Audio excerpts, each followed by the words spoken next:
The movement was relying too much on its military campaign, whereas I was always a bit worried, even at that stage, and I remember I was only in my late teens, that surely it's all right saying we're going back to uphold the 1916 proclamation and the 1919 Declaration of Independence, but we also have to put some meat on the bone, like what's in it for the people. Like it's just drive the British out, but then I was always aware that you still had the problem of loyalism, and I found throughout most of my Republican life and service that the question of, in the end, there are within the nation of the whole island, that there was this pro-British section that made up a considerable proportion of the population of the whole island, who would have been descendants of planters and colonialists and would have in their minds a different mindset than the nationalists, who had been deprived of their land, had been subjugated in every way, and that they had, while it looked like a religious question, it really wasn't. It was just these different religions were really an indication of more or less whether you were nationalist or you were loyalist pro-British, and that it was quite obvious that you just weren't going to get the whole lot of loyalists to put up roots and suddenly run for England, because they were here for hundreds of years, their ancestors are buried here, so like it or not, they were part of the nation. The same as when the fair bullocks came in, they got rid of those before them, and then you had the Celts.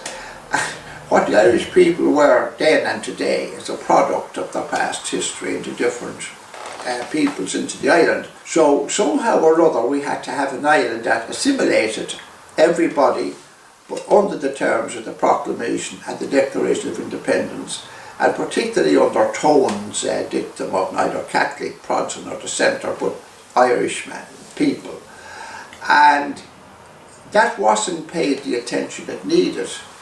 I think we hadn't the resources. I remember we weren't a big movement then. And but I often did feel, and I know that Rory O'Brady in his own way, even towards the end of the 1950s campaign, what we call it, Operation Harvest, started trying to write and did some small documents like forestry or fisheries or mining, you know, which was quite important, and I felt we needed more of that. Therefore we were divorced from the trade union movement, and it was really an idealistic Republican get the Brits out military campaign. Now that did stir the people, and the people were ready to continue what their fathers and others and uncles had been at the unfinished War of Independence. And Sinn Féin decided to stand candidates. Very clever move. And now they didn't put up many candidates. They kind of put them up here and there, some well-known people that would still be household names of the Tan Wharfins you had here in Kerry. Yeah. John Joe Rice, right. The flying columns here and everything. And so he was elected. Yeah. And John Joe McGill of Ballinamore near the border, who had a very good Republican background and very well got, he stood, and he was elected. Rory O'Brady, who had now emerged as a very creditable leader, a kind of a clean-cut intellectual man, but on top of that like Pearse, because while Pearse was great in intellect and you know, a very clean-cut type of character, he also was prepared to unsheath the sword. Not that he wanted to, but he explained why. And O'Brady was the same, and O'Brady stood to what he said. He led a raid in England, I think it was Aberfield, or to what, that was one of the others, He escaped the time back to Ireland. He was never jailed in England for it. And he served on the border as a Bren gun, machine gunner in the early part of Operation Harvest, in one very successful operation. I think it was Derry Lane Barracks. So he was both a thinker and a doer, and that's what you needed to marry the two together. Now, Dáithí O'Connell would have been in the same vein, and there were several more, quite a few like that. I would say that the personnel generally of the Irish Republican Army and Sinn Féin in the 1950-60 period were excellent people. People like Margaret Buckley and those, all who had great records and great support, particularly from the women who were still alive, who had been in Kilkenny jail and who were very strong, and any of the women that were anti-treaty, that were the TDs, there was I think one or two alive at the time, they all were giving their support to the movement. Nurse Farrell did, didn't she? Yeah. As one. But I don't think Sinn Féin put up enough candidates. And Limerick, because of the connection to Sean South, which was a household name, and they still sing the song every time I hear about Brookborough, and it was on a dreary New Year's Eve, you know. But one of the Souths, I think was a brother of Sean South, went up. And they were elected. We had 4 elected TDs in the middle of the campaign in 1956 here in the South. Now, the policy of Sinn Féin was that with the overthrow of the Democratic Republic, the first Dáil, and then the failure to allow the second Dáil to meet, and passing, setting up the so-called provisional government that became the Free State after, and then suppressed with British arms the actual lawful legitimate republic. You were in a completely different era, but to have these TDs elected, up to then Sinn Féin had said we will not go into the Free State because the Free State is not the continuation of the first Dáil. It is an illegal parliament, which of course it was then and is now. It's de facto there, but it doesn't have any legitimacy. And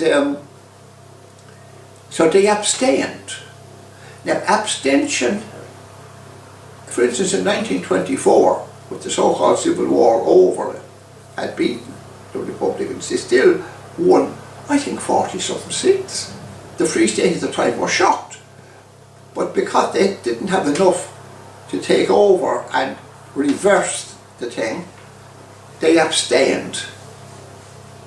And in 1926, De Valera said this is a sterile policy, and he decided that he would go in, but we won't take the oath of allegiance to the king at the time, and it would be to be under duress. He always had a way of getting over it. So he split the Republican movement, even though at the time he was still getting a salary as the President of the Republic from the Republican Fund. So Fianna Fáil was set up, and which was actually a split within the Republican movement. The IRA Sinn Féin continued. They never entered elections again until 1956 campaign. And they won the 4 seats. But they abstained. Now, I have felt then, I still feel now more than ever, that it was a major mistake. That they could have gone in and used De Valera's own formula against them, that it's an empty oath, and even by then they had removed the oath anyway. And go in and say, we're here under duress. Our election, as far as we have gone before the public, was to the All-Ireland Dáil. And considering that 6 of our counties are still under occupation, it's with protest we come here, but we are representing the island of Ireland as the All-Ireland Dáil. You would have had De Valera was a 16 veteran. Sean Moylan, who was a great hero of Cork, Kerry area there. Even Sean McGowan, who had got all Free State at the time. The contradiction to them, to see Sinn Féin winning seats, going into the Parliament and declaring their allegiance to what they had fought for when they were young men, and saying last night the Irish Republican Army attacked Dungannon barracks or something, and the Liberation War is continuing until Britain comes to the negotiating table and withdraws from Ireland to allow us to build the democratic, socialist, caring Ireland that Pierce Conley and all would have wanted. It would have driven Leinster House, split them wide open. And tell me, didn't they, how many, they won seats in the north as 4. well, didn't they?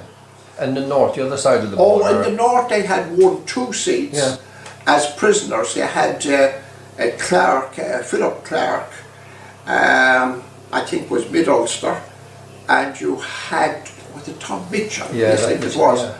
And Tom Mitchell.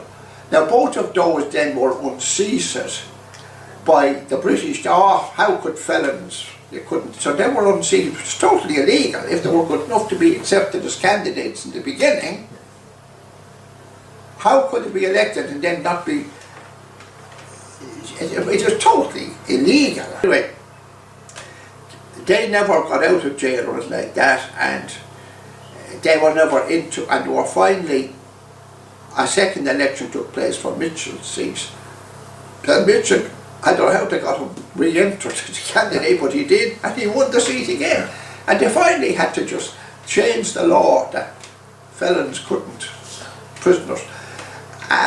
So the North had no say in it except to show that the North too was risen. And when they weren't out in arms, the Republican nationalist people of the North were all for a complete change from the terrible conditions they had. Because they were like the black races in South Africa under Verwoerd and apartheid. Like, it was terrible.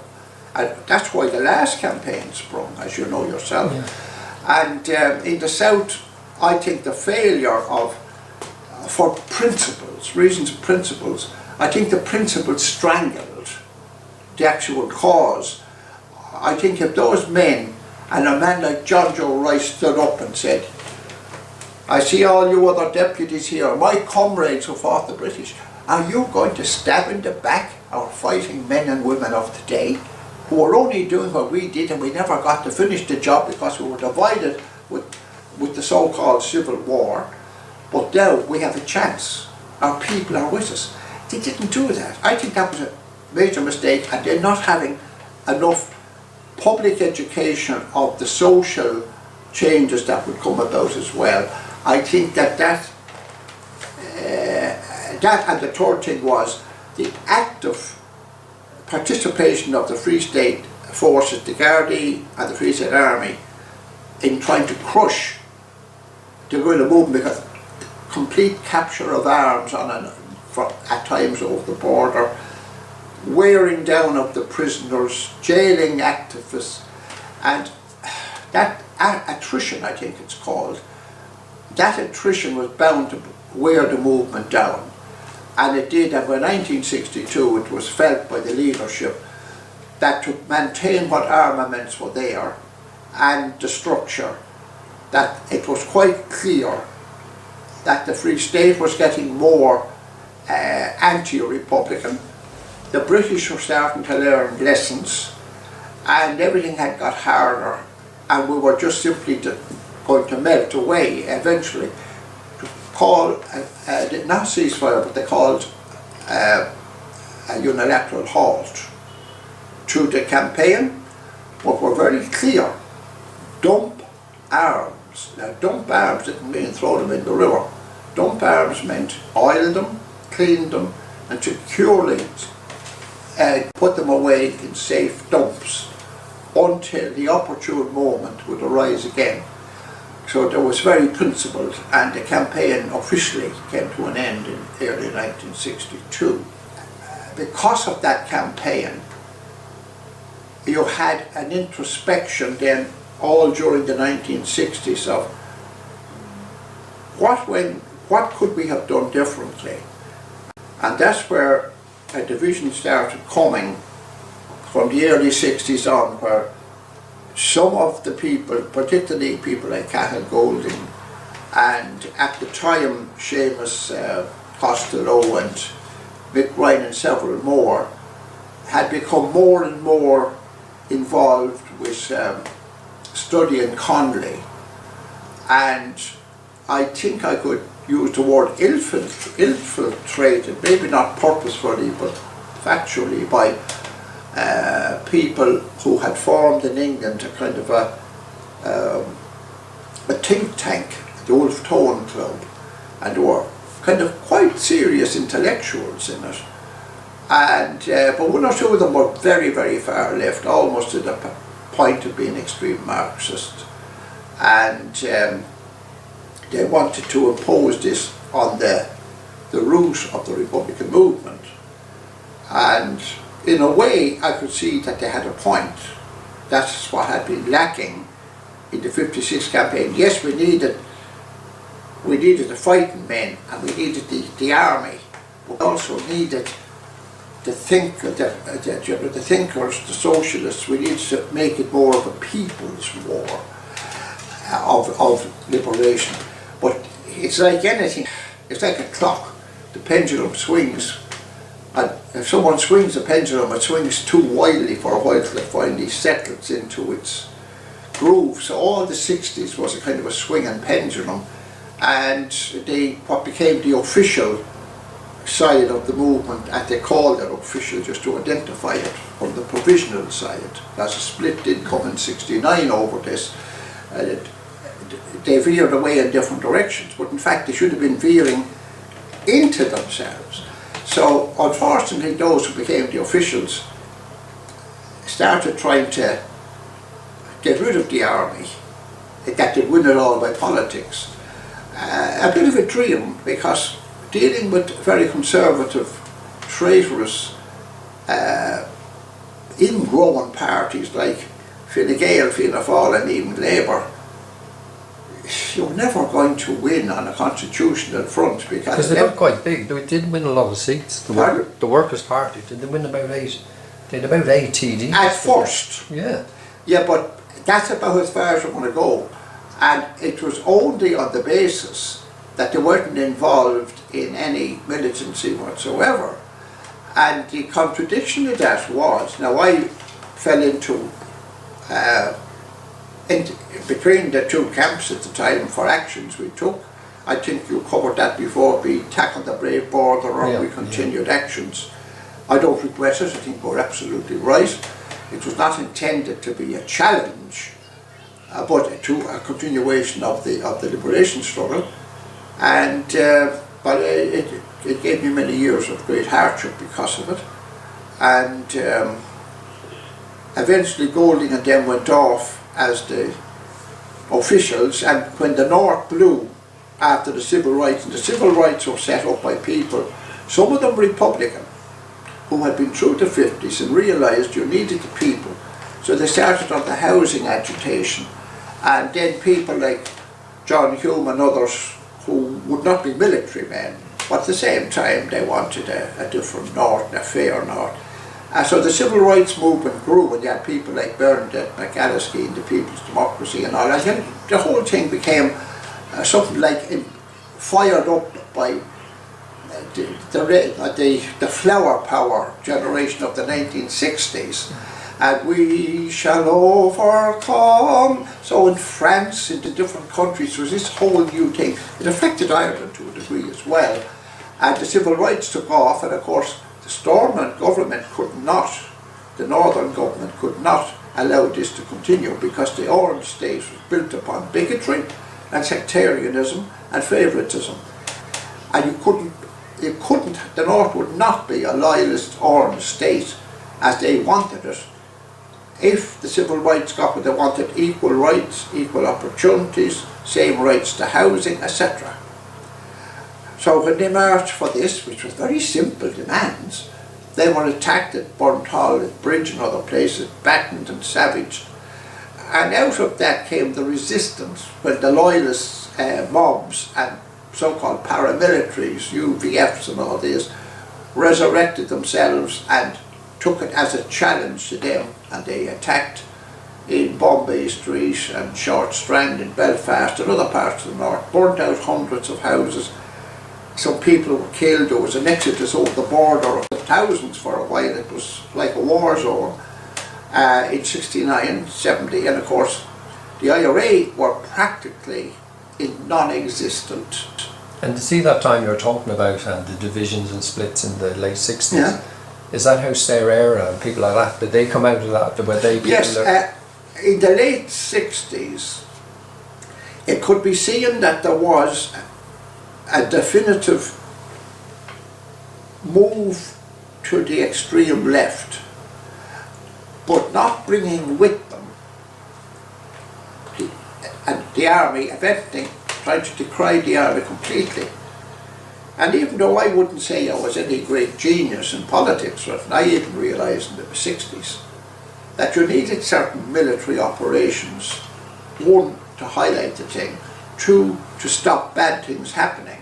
Our attack on the Brave Border prevented the 26 county state joining NATO for 45 years during the worst of the Cold War. So it was all very valuable. There were certain things needed to be done. That reclaiming our rivers from ownership of foreign landlords, and Ireland, even the 26 counties, in the interim before the reunification of Ireland, its living standards to come up, its treatment of its people to come up, that it wasn't just a military campaign you could have, you had to have an integrated campaign.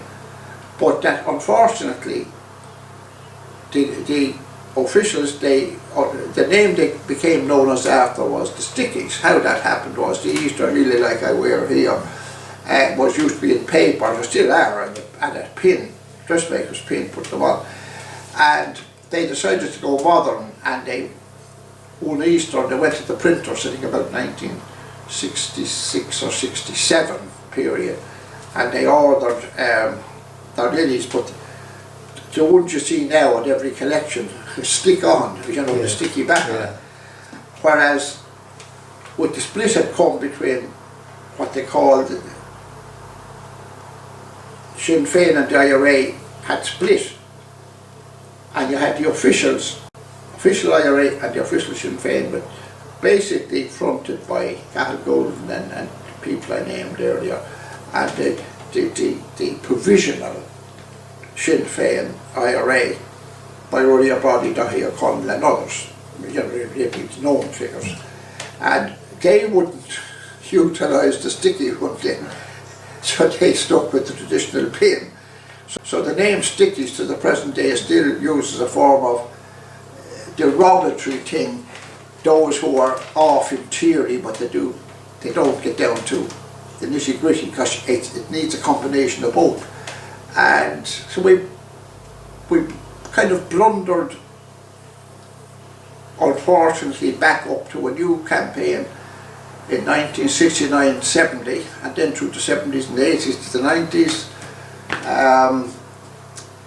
Not really prepared for a military campaign, but the British had used their troops to go in and quell the disturbances, but it wasn't to protect the nationalists that were being burnt out. And it became apparent very quickly that there's a few old IRA guns that were found here and there, and from some of the dumps that had been saved from Operation Harvest, but not massive amount of weaponry.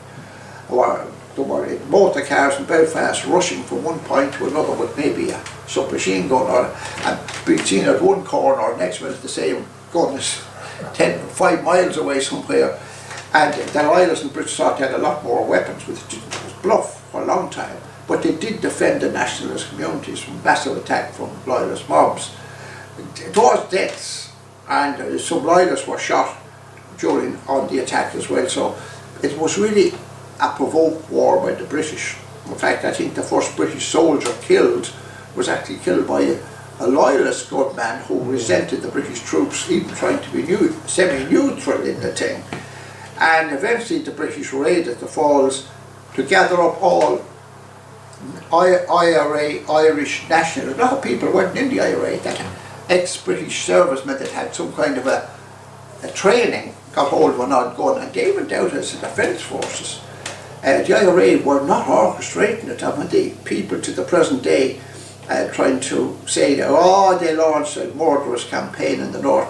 The IRA did not launch a murderous campaign in the north in 1969, 70, 71. It was forced upon them by the British Army, and they went into total resistance. And after the British attacked in Derry Bloody Sunday, after that it was a war of defence. 50s But just going back to very important because it put in motion all the different trends. It showed the mistakes, it showed what had to be done, it showed how you could coalise it together. And I think a lot of the lessons of the 50s, 60s, and even the last campaign have still to be properly studied and understood. And I think if they are, I would still be at my amazing now. As a few weeks ago, I still think that it's possible, by utilising the advantages that we have now and trying to avoid the disadvantages, and avoiding, if and when possible, resort to armed intervention or struggle or defence. I think it's possible with generosity, openness, amongst all the different factions of republicanism and nationalist life. I think there is a good opportunity to still resolve the problem in Ireland amicably, and in a very short space of time, I'd say 10-15 years, I think we'll have a totally new Ireland, cooperating and happy and quite rich, and standing up to the bullying of the EU, and that's another story for another day. And so I'm not sitting here feeling, what was it all for? Well, we can't say at the moment that we have any great victory or any great thing to show for all the suffering and sacrifice. We can certainly say that we would be an awful lot worse off if it hadn't been for the Irish Republican Army, and that people of that are still around today. There's still people with spirit. Maybe we have to use new tactics, but all these pundits who say they were totally defeated, of course, are totally wrong. The Republican cause has not been defeated, and it will come to victory.